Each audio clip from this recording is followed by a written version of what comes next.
Hi, my name's Cheri. Welcome to my Stampin' Up! Studio. Today I'm going to be showing you a Christmas card. So if you're getting a little ahead of the game, or if you want to start thinking about what you're going to be making for your cards, this will be a fun project for you. I'm going to use something out of the August to December holiday mini catalog. And the suite that I'm using is Poinsettia Place. It's fabulous. There's so many fun pieces. The paper's beautiful. You're gonna fall in love with the dies. I'm not using any of the specialty paper today, but I will. And I'm also not using the pearls. I will, because there's so much you can do with this. The dies themselves, like if you pull your catalog out and you just look at those samples, they're beautiful. But the dies are a flower builder. So one of my upcoming online classes is going to feature this bundle. So if there will be two ways that you can take it. You can either buy the kit and it will include the stamps and the dies and all of the cardstock embellishments, ribbon for 4 projects, or you can just sign up to get the online videos. So be watching my email because that's one of the upcoming ones after I get through with my In the Pines and my holiday try it. Those are sitting here on my table as I get through all of these classes. So here's the stamps. They're shown a little small in here. You're gonna see how big they are and how fabulous. So let's just get going on the project. I have a half a piece of shimmer white cardstock that I'm gonna do my stamping on.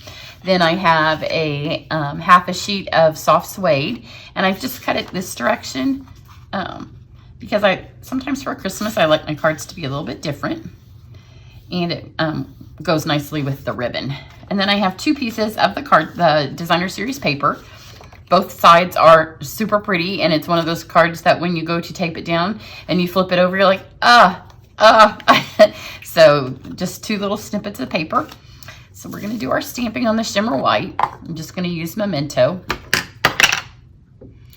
And so when you get your bundle, you'll see that you can do the poinsettia a couple of different ways. One, the dies will cut out the paper, the designer series paper, so you don't even have to stamp all of them. And then there is a whole poinsettia that you can do. And then there's this one here that builds.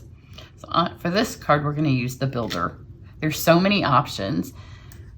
It's not quite like the peony because it doesn't fit together like that, and you really do need to do some coloring, which on the peony, it just kind of does itself, does its own thing. So they just go gradually down in size. It's got those 2. And then there's a little small one. And then there's some holly berries. Actually, I don't like that little small one because it's going to be the one on top. I want it to look the best. I didn't ink it very well. But that's why I have lots of paper. The girls coming to my camp, I am doing live events right now, but only for people who've always been my customers. Just due to COVID, it just keeps our numbers a little smaller. But this is one of the projects we'll be making at camp. They're gonna do this one. They're gonna do that little wreath that I recently did with the scented ribbon. They're gonna do that flaming sunflower card. So it's gonna be a fun camp. We've got a lot of fun projects. And then 2 leaves, and there's 2 different sizes. So when I give them paper like this, I always give them extra. And it's just easier to do a half sheet. And then they have a little bit of extra if they mess up like I did. So those are just beautiful. And that's all the stamping. I debated about putting a sentiment on the front of this card, but it doesn't need it because there's so much going on. So here's the colors I have of my blends. I have real red, I have olive, I have the dark mango, and then this is a really important one. I have the color lifter and then just the light crumb cake because I want my poinsettia to be white, but it needs to have some color. So let's start with these berries. I'm just going to add, oops, I have the wrong one. I'm just going to add a little highlight of dark. There's not a ton of coloring on this because the stamps do all the work for you. So I don't really need a piece of paper underneath me because I'm not going to really give it time to soak through. So I'm just adding one little bit of dark down here where the shading is on those berries. And if you were making these for your Christmas cards, here's what I would do. I would figure out how many berries I need, and I would stamp a whole sheet of berries. And then I'm just going to add a little bit of the light over the top. and color all the berries at once. And then I would figure out how many of this size I need. And I would fill whole sheets of paper with that size, and then kind of cut them apart to run them through the dies. It's just faster when you're doing multiples to kind of think ahead. I'm not going to fast forward this one on the coloring bit because I want you to see how really fast it is. The only top that's going to show is this one here. So it's the only one where I need to color a little bit of gold here. Now we have that. And then I'm going to take my dark olive and just kind of trace a little bit along where where the shading is and along these veins of my leaf. This one actually has more coloring than anything else, any of the other pieces. So just like that. Obviously, if you're doing them and you are doing them on a home decor piece or a project where you think more people might be seeing it,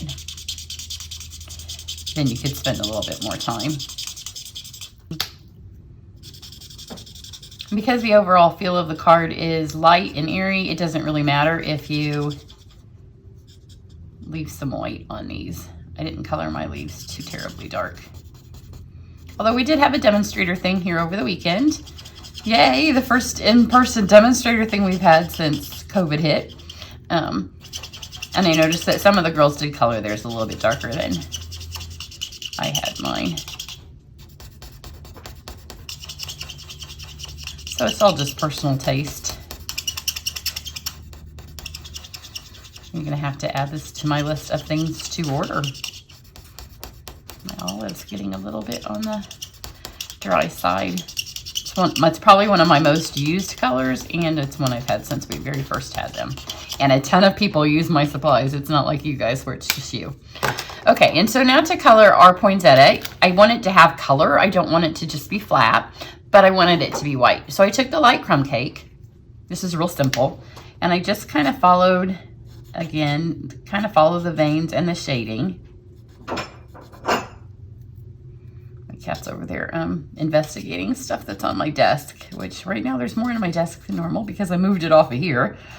I have my last 3 videos to film for the holiday try it class after I do this. And so there was a lot on my table and I just moved it out of the way. You guys that are doing that class are going to love it. Love it, love it, love it. So it will be mailing out middle of this week. My husband and I will finish cutting all of the materials tonight. They're 80% cut. So I had to clean everything up so I could have my demonstrator thing. And then I want to get all done and out. So when I have camp, I don't have to clean again because that's my least favorite part of this job. Now I'm going to take my color lifter. It's not terribly dark now, but this will just kind of fade it. So just take your color lifter and everywhere that you put that light crumb cake, just kind of fade it in. You can leave some of them darker than others. And you do want to do this last. Don't start with your poinsettia if you're just doing it like I did, because this does need a second to dry, the memento. So you can see it just kind of blends that in so you don't have lines anymore, and it makes it just a little bit lighter. And some of it I'm keeping darker. Like right here, I could have put some dark crumb cake there, but I didn't. I think that's when I was looking at my cat. So just kind of smudge those around. This is using the blends in the very most basic way that they can be used. And if you got anything too dark over here, you could kind of fix that up. Because, you know, sometimes once you have the color lifter in your hand, it's a little addicting. So that's all the coloring. And you're going to be shocked how beautiful this looked for just a couple seconds of coloring. So now let's get out our Stampin' Cut and Boss. Pop those down. Here's the dies I'm going to use. And there's a ton of dies in the set. I don't have them all out because I don't need them all for this. So our sandwich on here, if you don't have this yet, it tells you to cut dies to do a cutting edge down, and that you need the 1 plate, the 2 plate, 1 3 plate. So these are the 3 plates, and these do fit. And if you have the older style machine, you can still get those. And then I'm just going to lay these on here. And I'm not going to try to get them all at once because there's only 1 berry die. So I'm gonna have to run it through a couple times anyway. So that's why this sheet of size of paper, I don't need to really cut it apart. So let's get that one. We can get this one. They are a little puzzly. Oops. And there are ways that you can color this in and have it not look like a poinsettia, so you could use it year round. So let's just cut those since those fit nicely. And like I said, I'm gonna have to do it 3 times anyway, so there's no need to try to jam them all on there. You can see I didn't need to line those up because this new machine just kind of pushes all your plates together, which is besides it being cute and besides it not taking up so much space on my desk, that's one of my favorite features. So look how pretty those are cut out.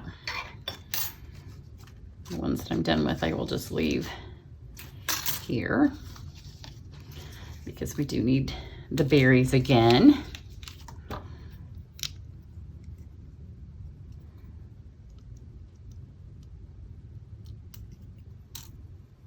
Let's just stick this on here. This on here. So whenever you have multiples on here and you're gonna have to run it more than once, just do it, because those would kind of be a little close, but this way they're not. Lay it straight down, make sure your dies don't move, and just kind of grab them, and then they don't move if you kind of hold your hands together. One of my other September classes will be a die cutting class. So if you buy your machine through me, you'll get in on those free videos, and you'll also get some freebies. So you'll want to watch my announcements for that coming up probably next week. This week I'm gonna let it be holiday catalog, try it, getting out and camp. So next week we'll do all of our September announcements, but I do like to tell you what's coming so you know how to plan. Now these two are kind of far away. So let's just cut this down. And when I say cut, I mean tear, because you know, tearing works. Now we can get these on here better. I take my pick tool, is down with my Try It Club stuff, because y'all are getting a ton of die cuts. And I trimmed my nails yesterday, so between the two, I don't have a whole lot to poke those out. Is this the small one? Yeah. So again, just kind of grab them so it holds it in place. But then these will have enough room that those plates don't have to be perfectly straight, unlike our other machine where they had to be straight or they'd move themselves as they went through. Then I'm going to take the 2 background pieces that we're using, and I'm just going to put them in here so they have a little bit of texture. So just pop them in there. This is an old plate and it says Sizzix. I'm going to get a new one because the sandwich is different for this. But if you have the ones that say Sizzix, you can use them. You just need a regular number 3 and then your number 2. You don't need the gray plate. This one is the embossing one, but it's for the ones that were made by Stampin' Up and not by Sizzix. So on my list of things to order when you know you run out of everything else is something you already have, but I know it's a little confusing on the videos. But a lot of you have these, and I want you to know that they do work. You just need to just use this. Let's pop this back together. Now I have a ton of room, unlike in the past where I had to keep that half my table reserved for that. And then let's just stick this together. So I'm going to go this way because it's the way my other card was, but feel free to use whatever beautiful side. Now this suite has a couple of pieces that have red highlights and some that don't. So if you're gonna use the red ribbon that comes with, then you really need to pick one of the sides that has red, or make sure you color your berries red. And put that there. I'm gonna leave a little bit of a space there. I love my seal. Okay, so we've got this, and then here's the ribbon that comes with. Look how pretty this is. So it's see-through. So for this one, we're just gonna use it as part of the cover up for this. And the seal will hold it so nicely. You get a little bit more pieces out of your designer series paper when you use your ribbon as a piece. And I'm low on all of it because most of it's getting sent out to people for the Try It Club. So this was, it saved, I was able to cut in even numbers as opposed to not. I guess I could have used my scissors to knock these out. And then we just need to build our flower. So just stick them on like this, grab some dimensionals, and that'll help give it some dimension. So let's put one here. And then just kind of catty corner them. You can also take your bone folder, oops, and just really, there's my In the Pines class making an appearance in this one. If you kind of just do this, then that gives them a little bit of life. But you don't want a lot because they'll get flattened in the envelope. If you just do a little bit, then they won't. But if you're going to use this as a framed piece or a home decor piece, then you can really go all out and give it some texture. So there we've got that. Then we're just going to stick this here where we know it's going to be and put enough adhesive that you know it's going to hold it. Then you're going to just take another little piece of ribbon and stick one here and stick one here. These are always nice when you are making multiple cards that you don't have to tie a bow, because I'm a huge fan of a faux bow. And then you just go ahead and put a little bit more adhesive over the top of it so it'll hold our flower on and hold the ribbon on. And just kind of work that in here. You want to make sure if you're sticking it in an envelope that these aren't going over. Then let's take our leaves. Stick one there.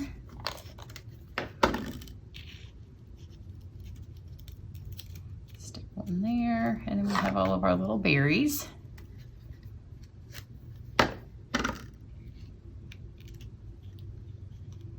Stick this one a little higher up, and then you can stick this one a little lower down.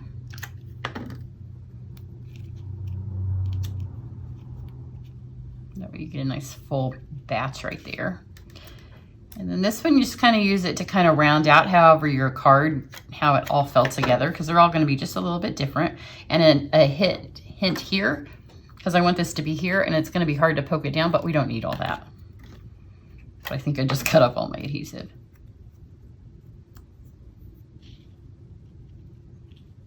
So let's just stick that in there. Super easy, and isn't it pretty? There are the gems that you can get. This might need to, which one of those moved? I guess I didn't move. It was optical illusion. There are gems that you could put here if you want to. Here's my other one. This one, I didn't roll these as much because I did it with my blend. So if you do it with a blend, you get just a little bit. So super fun. So be watching for that online class. All of the supplies that you need to make this are down below. And always remember, if you join up and you're on my team, you get access to my online classes for free. So that's a little perk of being part of my group of demonstrators. Everybody have a great day. Bye.